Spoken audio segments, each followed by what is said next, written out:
All right, we're back to talk about another topic today. This one a little bit more relevant and recent.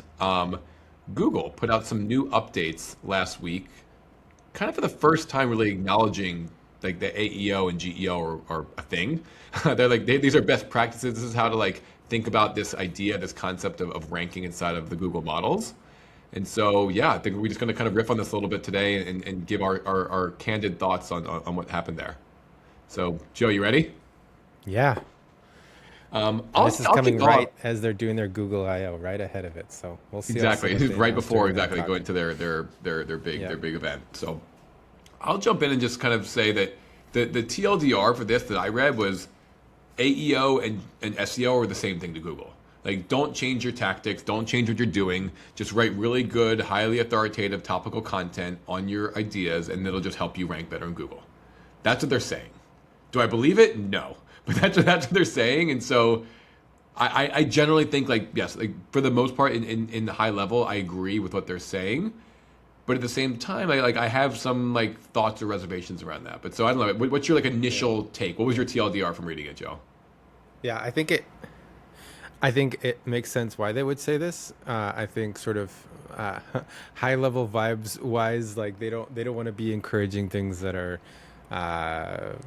sort of gamey and trying to win an upper hand. I do think that they're sort of missing the fundamental one of the big fundamental differences of like AI summarization over just link clicking. Which is like a huge gap. Just like the user behavior is different, and the way that the users are interacting with your brand is different. The goals are different. But then, yeah, I also think that they're sort of they're yeah, misrepresenting possibly and like undervaluing some of the wins that people are seeing by taking on a lot of these practices that are having impact on, especially on other search engine on other engines like ChatGPT, but also I think on Google as well. So yeah, I think they're underselling the differences, but in spirit, sure, yes, we should all be writing, content that's elevating our brands and some of the sort of, warm and fuzzies. I think are aligned with like we should be building your brand, building your reputation, creating content that's like aligned and that's where you're adding value sort of to the internet in general. Yeah, let's table the ChatGPT versus Google like conversation for later Yeah, because I do want to get to that because that is actually like that is I think is the biggest misunderstanding coming out of this for a lot of people. But yeah, first, just on what Google was saying, I agree with what you were just talking about, where Google's not really mentioning that user behavior in search is different. So yeah, optimizing for SEO and GEO, while like core fundamentals of like what you should do, sure, yeah, like write good content, have good like authoritative mentions, like all that stuff. Yeah, that of course that's always going to be good for your brand in general, like for humans, for bots, for anybody. But really, like the idea that we are into like finding out information, like researching things way differently, and we're going to these tools to help us like really come to a conclusion, come to an answer. And yeah, so, if you just write big long blog posts that are kind of keyword stuff to get you ranking in Google, like traditional search, like that's not just necessarily going to be what your core customer wants now. They want to find the information that's relevant to them quickly, easily, and then call it like snippet worthy ways. And so I'm a little yeah, skeptical of just do nothing differently. It's all the same.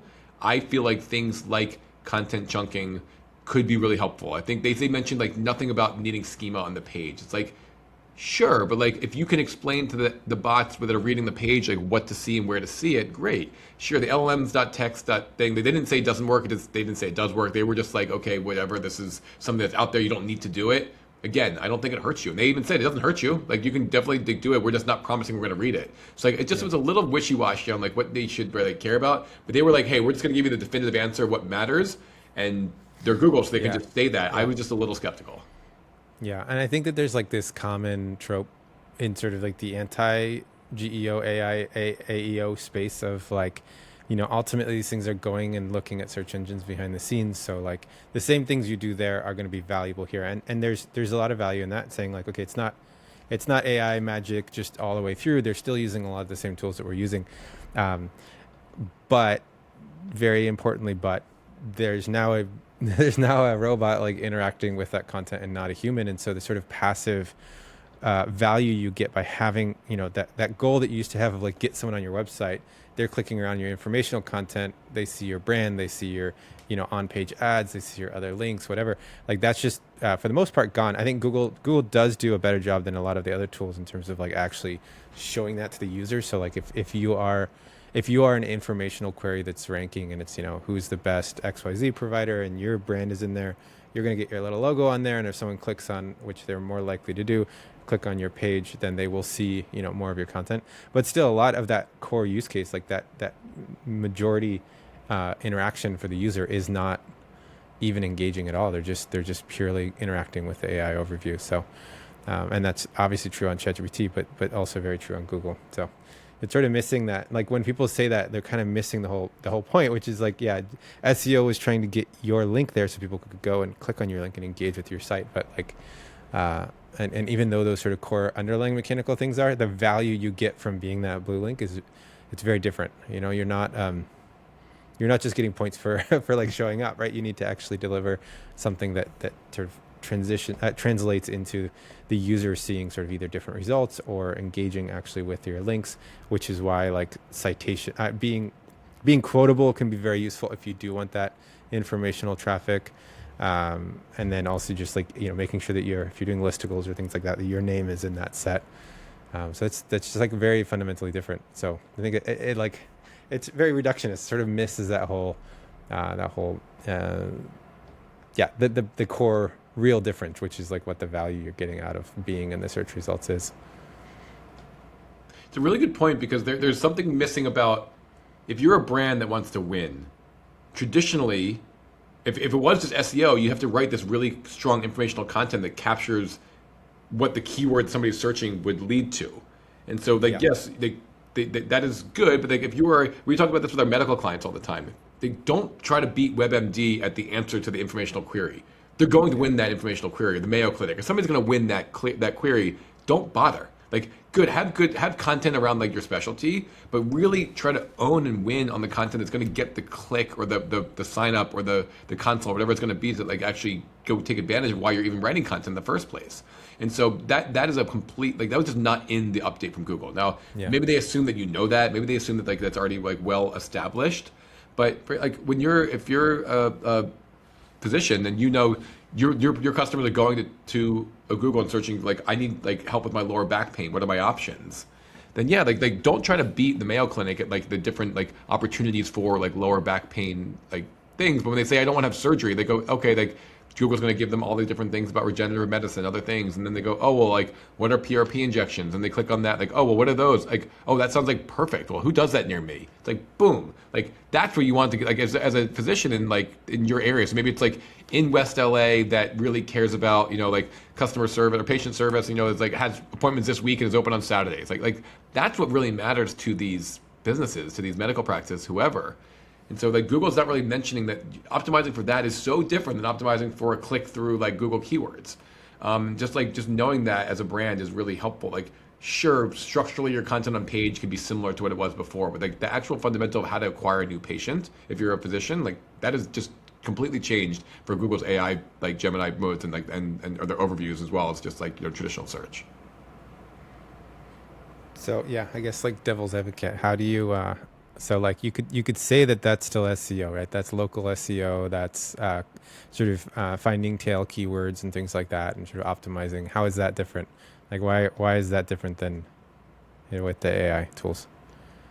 I think it's really about like what is that user going to the AI to look up and understand and find, and like you need to be positioned to be the best at that thing when they're ready to like go take an action. So yeah, that is very similar to like, what local SEO kind of always has been.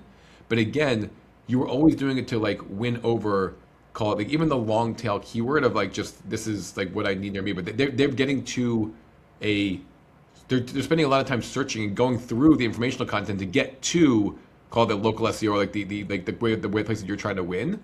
And so what they're not explaining is that as a business, don't waste your time trying to optimize and win those earlier, like we call them the level 1 queries, like those, what are my lower back pain option, like interventions. Like don't bother with that. Like it's not really necessary anymore. And so in that way, yes, the content you're writing might just be more local SEO content, but really you need to focus on the user that you care about or the patient that you care about when they're like what you do exceptionally well. Like for example, you have appointments this week and your competitors at the large hospital groups have like a 6-month waiting list.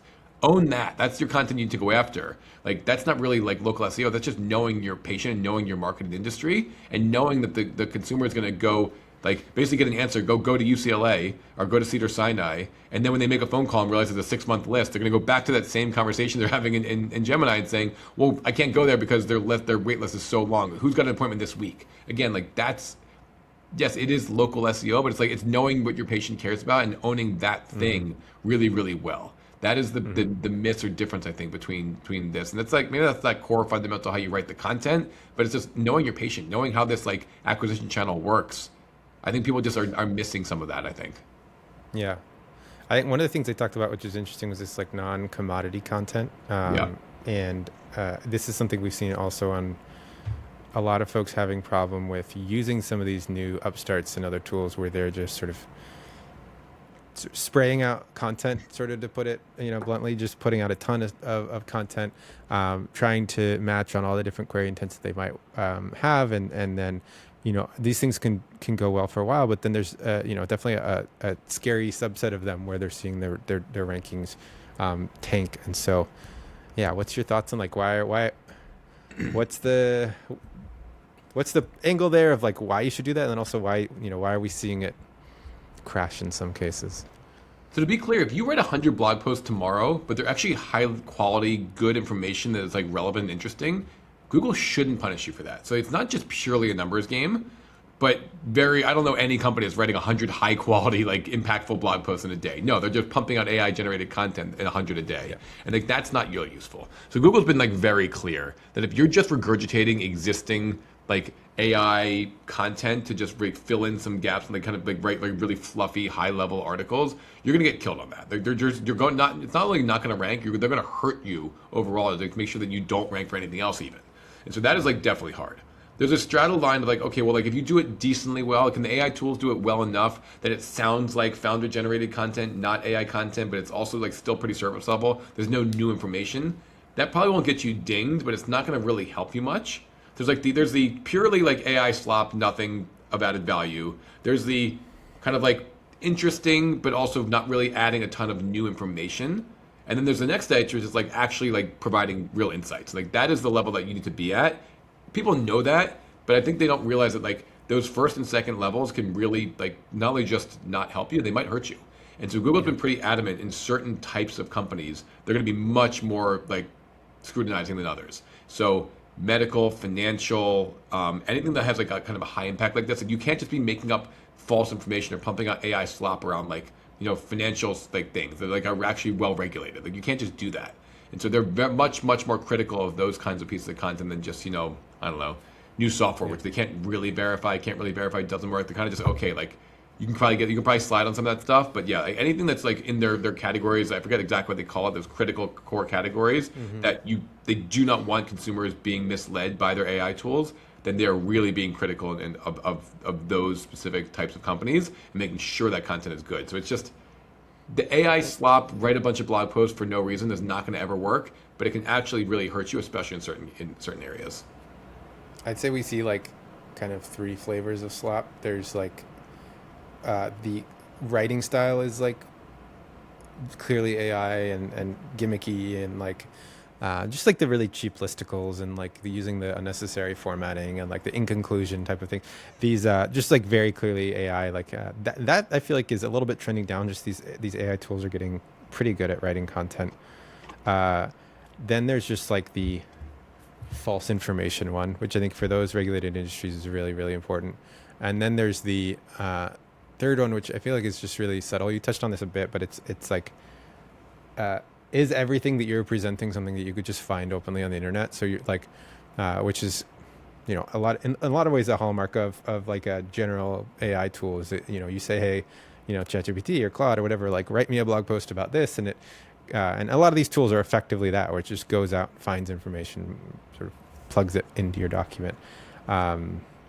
But like, if it's, the what we've seen being very successful is if you can present novel new information that's not not false, like not verifiably false, that is relevant to you and your industry, that can be really strong at demonstrating to the AI tools that not only are you not not only are you not just like slop from the internet that's just taking content from other websites and republishing it, but you also are an authority that should be like trusted and referred to and used for further information in the future. Yeah, and there's another thing that they mentioned as well around like recency of content. And they were saying everybody's always said that for the AI stuff, you need to be as recent as possible. Like they really favor more recent content because it feels more like up to date and like more valid. And Google is basically saying no, don't care. Like it doesn't matter when you rewrote it. Don't like just refresh all your content all the time because we don't care. We're looking for the best content. Do you believe them? Do you believe this, or like, are you think it's all like they're just saying that? I don't really have a strong opinion on this. I mean, we've seen on ChatGPT for sure that this is not the case. We'll get to that. We'll get to ChatGPT in a second. That's the last thing I want to close on. But for Google specifically. For Google specifically, I do like. There's two cases. One is like genuine recency ranking, where there's like filters on the actual search input and making sure that we're just getting very recent content. And then there is the reality of how a lot of these tools actually do their query fan out. And this is why you see so many blog posts these days of like best phones 2026 and whatever it is. A lot of the tools, there used to be a big problem where they would all be trained in 2023, and so they'd always be searching for information in 2023, and then a lot of that was solved by basically telling the AI tool every single time it ran, like today's date is this, so and then there's been a lot of I mean, if you just look at query fan outs, there's a ton of very, very often where they're across all the tools they're doing searches that include date references and things like that. So if it's in the earlier parts of the year, like we are, now, then that there's that level of recency of like being within 2026 can actually give you a decent boost, because like very often it will be who's doing this in this time. And then also oftentimes just it's sort of what is this? I guess almost like a sample bias thing or something. It's like the LLMs know a lot. The AI tools, they know a lot from their training data about the past, and so about like previous to their training snapshot dates, and so they have very large wealth of knowledge about those things, and then anytime when there's something that's a little newer, then they want to look and find information to sort of fill in those knowledge gaps, because they have these and it's changing. The methodologies for this are changing, but sort of simplistically, right, there's like a training and then a snapshot where it sort of stops, and you don't have any updated data after that. So they tend to look for newer information. They tend to also, from like just a sampling perspective, they will, if they know a lot about the thing and it's old, then they might just answer from the LLM directly. And then if it's something that they need recency on, then they'll be sort of striving for that recent information. And so just as an artifact of sort of how the AI tools work, they tend to, like, in their fan out queries, preference more recent information. But yeah, I think that the data, at least from we see, and so to Google saying that they don't preference that is interesting. I do think that they, even in their search results, tend to preference. I guess they're saying it's not as aggressive as people are saying, like the last month or so. So. I read it as like what Google's trying to say is, if you write a good blog post, don't just update the modified date every 3 weeks and not change anything. Like that's not gonna. We're not gonna see that and be like tricked by that. Is the point? Right. I think what they're trying to say is you can't trick us with changing the modified date and just reposting it. That is not gonna work. But I think because they just are really good at like indexing these pages, knowing what was on them, and then just remembering this is like not new information. But if you have a really core foundational blog post that is out there and you update it every quarter with new information, new data points, new stories, new like, hey, like what we're seeing in Q1 is like the Q2 update includes like what happened in Q1 of this year, and includes a new customer story that they saw like from like date specific. And yeah, I think that is like definitely going to be like used more. Like they're definitely going to want that content like refreshed all the time if you're actually giving new information. I think what they're trying to say is like you can't trick us with changing dates and like changing rewards here and there.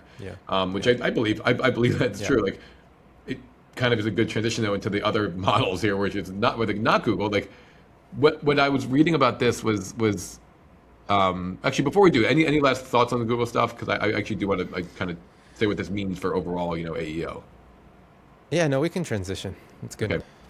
Because for me, like when I read this, also I was kind of smiling while I read the things that Google was posting because it's true. Google's got a 25-year head start on this web scraping capabilities, like against OpenAI or Anthropic or Perplexity and these other tools. They've been doing this for a long time.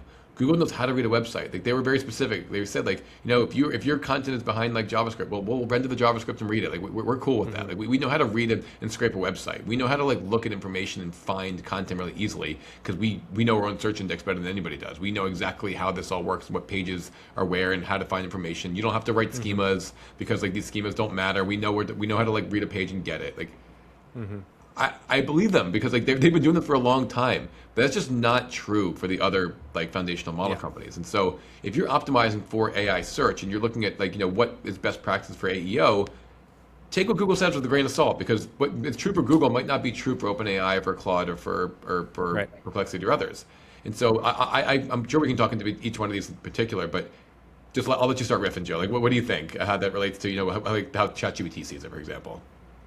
Yeah, and they've been doing it for a while, and they've been doing it like profitably. It's like built into their business model. So like they're not necessarily looking to cut corners in the way that other businesses are as well in terms of like, I mean, I want to speak with facts, but like my from what I've seen, Google, ChatGPT and Claude both like will just drop, like they'll just stop trying to access a page if it doesn't do like server side HTML. Like they're much less. I'm not talking about the agentic modes where it's actually like going and using the pages. I'm talking about, but if they're like fetching content and they're seeing that they need to render JavaScript, they're just like forget it, moving on to the next. So right, I mean they're like going through these massive scaling ramp ups, and they're burning a ridiculous amount of cash. And Claude, companies like Anthropic keep doing things where they're like borderline like adversarial to users in their behavior because they're trying to like cut costs and sort of scale up compute for other customers. So I think that the economics and the sort of and then history of the entire system is very different. Where Google has a long history of doing this, and so there's, they can just, it's like querying their own database effectively rather than needing to sort of build out new functionalities. But yeah, I mean, we touched a bit about it, but I think that ChatGPT for sure, the recency bias. I mean, there's been a lot of studies, and there's been a number of studies have shown just like how recency over the past, I think it's like the last like 90 days or something, there's a big drop off. And like, so if you can push content and meaningful content updates, especially, then it's just like a huge drop off in terms of like how much you show up in AI citations. And then, they tend to be lazier too, which I think, you say lazy, but it's a combination of how long they've been doing this, how much is like in their data sets versus how much they need to go out and fetch. Right, Google has all this data. If you're a Google engineer and you want to get something, you just go around the corner and get it from your local data stores, versus the Anthropic and Google. They need to. Anthropic and ChatGPT. They need to be either through some integration or a direct crawl or something like that. They're sort of spending money effectively each time that they're interacting with these pages. So they're just a lot cheaper. They tend to not ingest as much information. They tend to not. So they're looking for that structured information. They're looking for those clear headers. They're looking for sort of local data where it's like there's something near the relevant content that's pulled from the quote. So if there's like data that's sort of approximate visually on the page, then that can be much more likely to be returned. And then just realistically, I mean, it's not just us, but across the industry, the GEO industry, there's a reason why it exists. There's been a lot of companies have had huge wins in terms of not just visibility, but their actual traffic and leads and everything from these optimizations. And the specific optimizations that they're saying are like not true. And I think there's some SEO for forever has been this sort of combination of sort of fundamental best practices in brand building with what's working right now, realistic sort of optimization. And there's some of it that's, some of it it's a little scam. Like you could go all the way in either direction. There's some of it that's like super quick, the engines catch it and then they, turn on it. And but there's a lot that's like in that middle ground that's very like healthy, just what are they looking for? Ultimately you're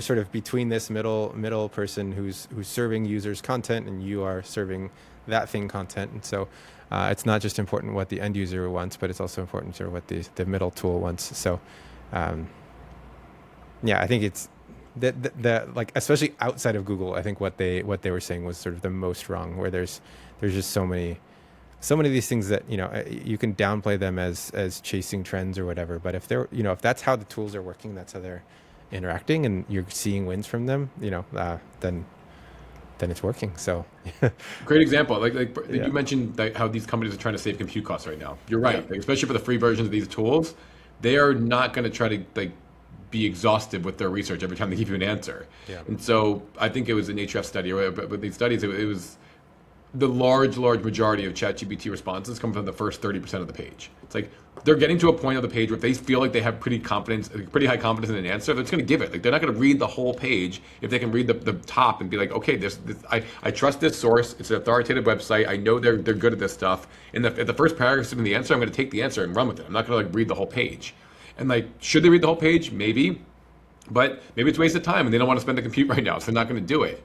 And so it's just there's things like that I think people should just be aware of, is that, maybe Google is more efficient about knowing that stuff, but ChatGPT is not. ChatGPT is looking at the top of the page first. And that might not be forever, but if it's a trend right now, then let's run with it. Why would you not take advantage of that as a company that's trying to go after this?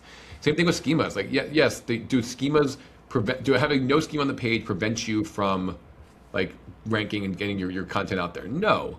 But if you can make it really easy, much easier for the crawlers to read your content because it's in a way that's really well organized on page, it can't hurt you. Why not go after it? So Google might say it doesn't matter. We don't care about that stuff. Well, if you do it and it helps in other tools, then why wouldn't you do that? And we know for a fact that these schemas do help these other crawlers read your page a little more effectively. And so I think there's just things like that where at the end of the day, Google is Google, and they're going to say that this is what matters and this is the definitive truth. But and that might be the truth for them. And optimizing for Google is so important. So don't get it wrong. But they're saying you don't need to worry about certain things that will actually affect you in getting your content referenced and fetched by these tools like ChatGPT and Claude. And so I kind of just, for me, the biggest red flag of this article is not that Google said anything wrong or inconsistent. I believe pretty much everything they say. They're not going to lie to us. But it was very much, this is what matters to us. And as a user, if you read that and think that that's what AI means, then you're going to be misled. Yeah.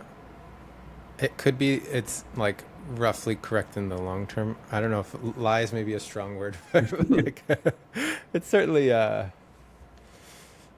there's motivations for what they're saying, I feel like, and it's not aligned with necessarily the underlying lived and experience of users. And then I do think that point we made at the top of these tools are fundamentally different in their user experience. And so SEO,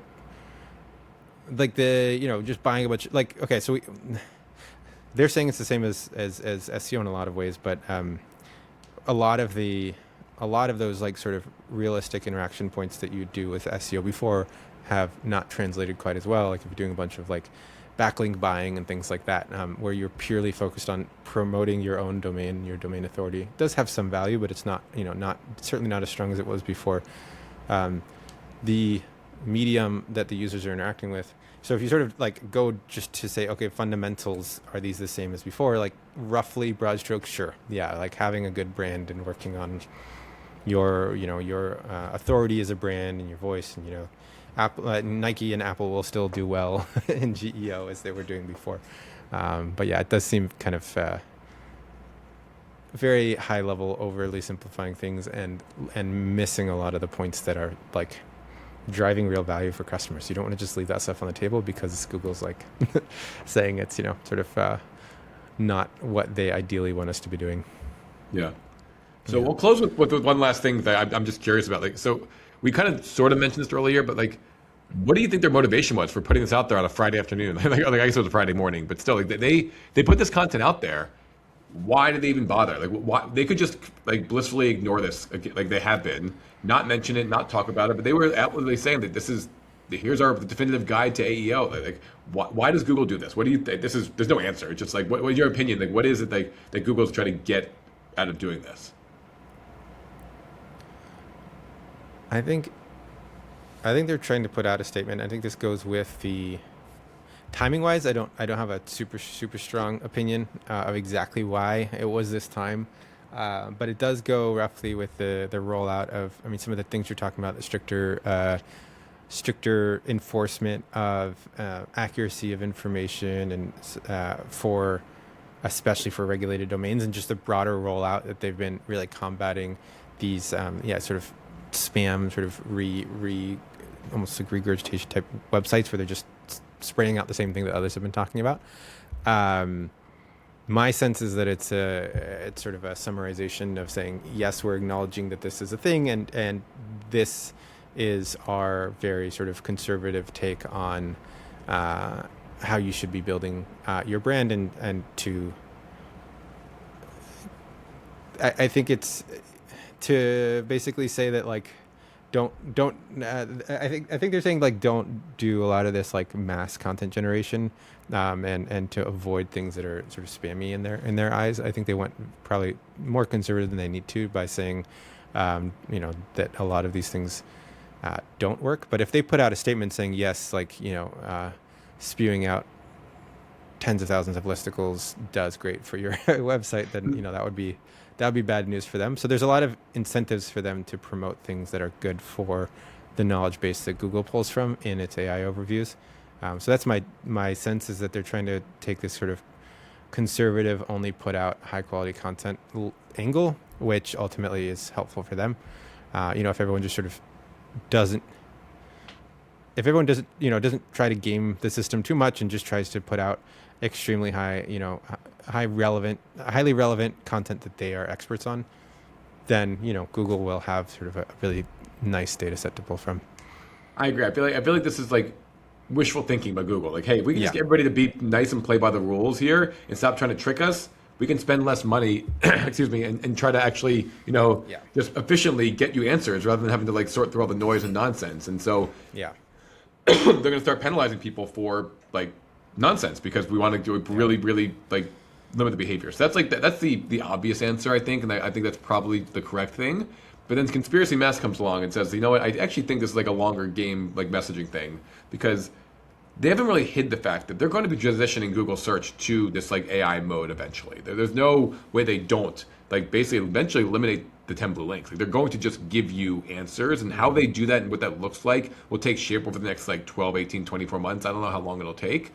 But I mean, Sundar Pichai last summer on Lex Fridman said, like, this is happening. We're gonna like port over feature by feature. We're not gonna go at once. We're gonna be slow about it. But they're going to like, this just makes more sense. Why would you like use an inefficient, worse system when the AI stuff works better? It is a better answer to get the user. I mean, at the end of the day, Google wants to capture the user and keep you stranded inside their tools. Well, if you can be the best at that, then you're gonna keep doing that. And right now, a lot of people still like Google search, so they're not gonna get rid of it. But as they slowly transition people into this thinking around how this works, they want it to like be more comfortable for everybody. So by starting to acknowledge it now and explaining this stuff to like call it the average person, getting it picked up in the mainstream media, that to me is like their long game. I don't know if it's 2 years, 5 years, 1 year, I don't know what it is, but to get this like kind of full of search transition. Yeah. And that's, again, my opinion, no fact around that, no inside information on that. I suppose it's also a statement that it's implicitly a statement that our AI tools cannot be tricked by your tricks. Exactly. Right? It's like, don't try because it's not going to work, is a statement like that. That we won't be fooled by your content that's sort of tricking its way to the top, which is also to the same point is sort of a positive statement around their AI models. It's positive aligned branding of like our AI models are trustworthy, and you could just use our search because we're going to do all the hard work to make sure. I am curious. I'm wondering, like, at what point will I'm as more and more folks are generating a bunch of AI generated content, just the volume of the internet is going to continue to go up, and the amount of it that is effectively content-wise copy paste, sort of with new wording of the same content will be, continuing to grow. I'm just, I'm imagining before too long we're going to be in a position where Google's starting to really cut down on like high volume content pages and starting to trim their costs a little bit, because I'm sure that their costs are going up as everyone's spewing out more and more and more content on their pages, and there's just more internet for them to ingest every day. Yeah, we'll see. Yeah.